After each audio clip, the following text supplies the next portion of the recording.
Découvrez dans cette vidéo l'outil balance des couleurs de Capture One Pro 10.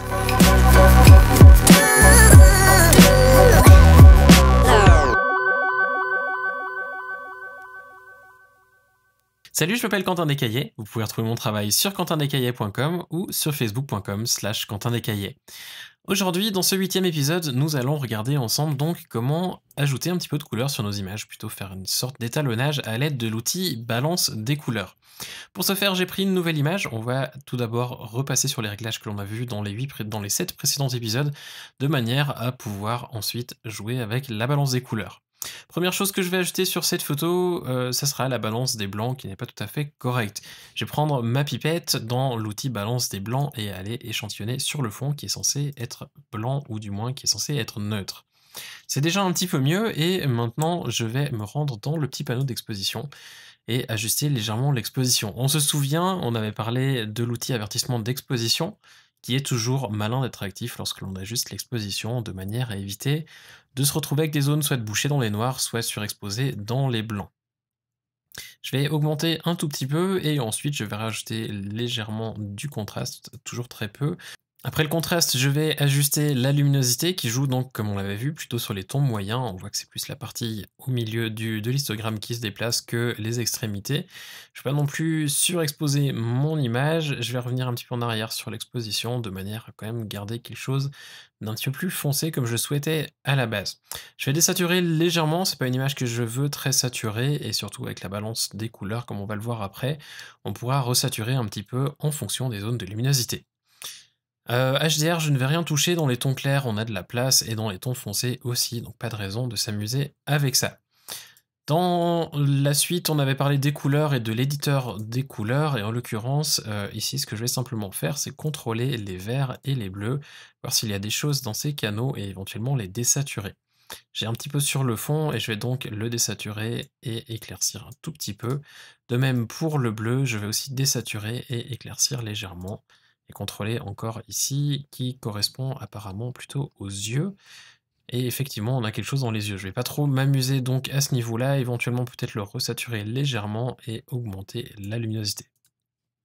Je désactive tout ça et ça me paraît pas trop mal. Peut-être le rouge que je vais aussi très légèrement désaturer, qui prend un petit peu trop, et le tirer vers du orange, là encore un petit peu, et pareil, pour le jaune, je vais faire l'inverse plutôt pour la peine, je vais le resaturer et acheter sa luminosité vers le haut. Comme vous le voyez, le résultat pour le moment est plutôt très peu saturé, et en fait il y a une raison à cela, c'est que je vais jouer plutôt sur la balance des couleurs pour m'amuser après et donner une teinte à mon image. Je vais encore faire une dernière chose ici dans l'éditeur de couleurs, ça va être dans l'onglet ton cher, étant donné qu'il s'agit d'un portrait, je vais profiter de cet outil et homogénéiser un petit peu la teinte et la saturation de la peau. Tout d'abord, afficher gamme de couleurs sélectionnées de manière à contrôler que, effectivement, là, on voit qu'on a quand même le top qui est sélectionné. Et la blouse, là, ça va être compliqué, je pense, de ne pas la voir dans la sélection, étant donné qu'elle ressemble énormément au ton cher. Je vais quand même essayer, je vais diminuer légèrement la douceur, en espérant que peut-être ça puisse enlever. Je vais enlever ce qui se trouve un petit peu dans les oranges, parce qu'effectivement, c'est plutôt dans les oranges, et on voit qu'on en a un petit peu moins. Je vais encore diminuer la douceur, et ça devient vraiment mieux. Je désactive la petite coche afficher gamme de couleurs sélectionnées et maintenant on va ajuster la teinte en premier pour uniformiser un petit peu la teinte de la peau et pareil par la suite avec la saturation, mais on voit qu'on a quand même des zones qui resteront à corriger dans Photoshop. C'est pas grave, ça prémâche déjà le travail et c'est pas plus mal. Et la luminosité, je ne vais pas y toucher. Je vais resaturer un tout petit peu les tons chers, diminuer la luminosité et changer la teinte vers quelque chose d'un tout petit peu plus orange. Voilà. On va maintenant pouvoir passer à la balance des couleurs.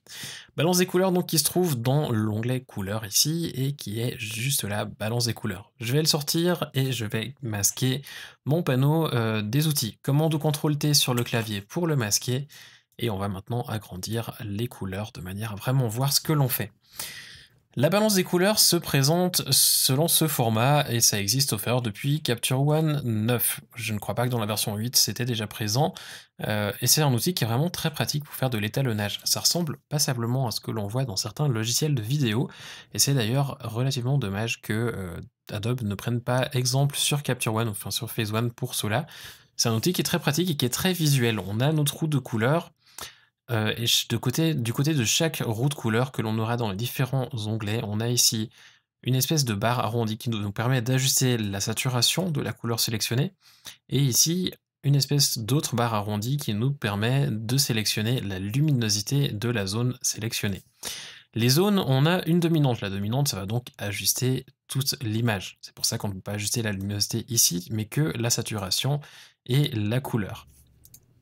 Dans 3D, on a en fait un résumé des 3 onglets suivants. On peut ajuster les 3 onglets ici, ou on peut passer indépendamment dans chacun.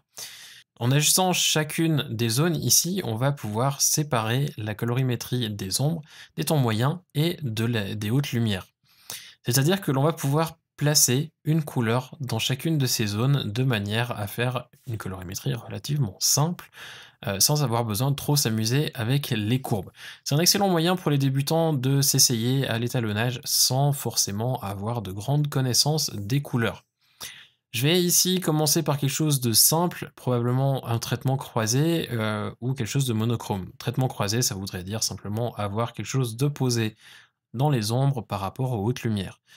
Un exemple serait d'avoir du bleu dans les ombres et d'avoir quelque chose dans les jaunes ici, dans les hautes lumières. On a là un traitement croisé. On remarque effectivement que pour le moment c'est pas forcément génial, il y a un petit peu trop de couleurs. Plutôt que trop de couleurs, on va parler de trop de saturation. Chacune des zones est trop saturée avec la couleur ou la teinte que l'on a attribuée.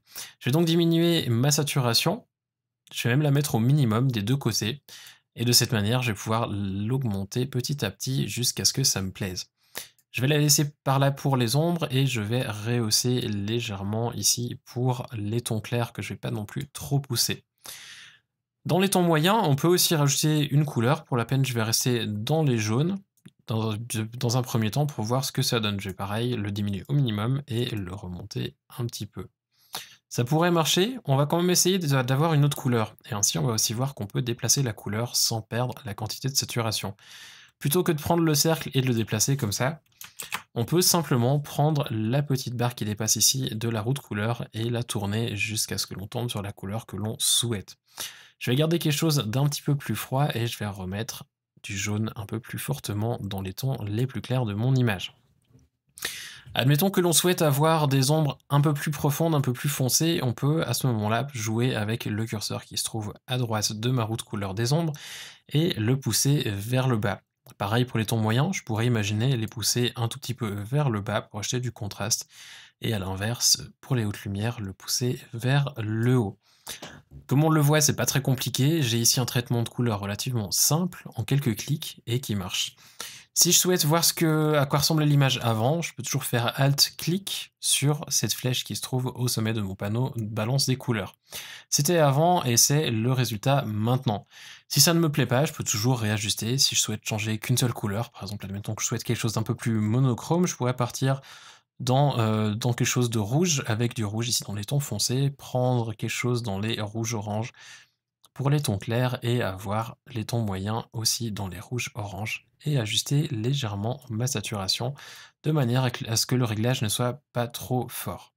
Et on a maintenant donc un autre traitement de couleur. Personnellement, je préférais celui d'avant. Après, chacun ses goûts et ses envies.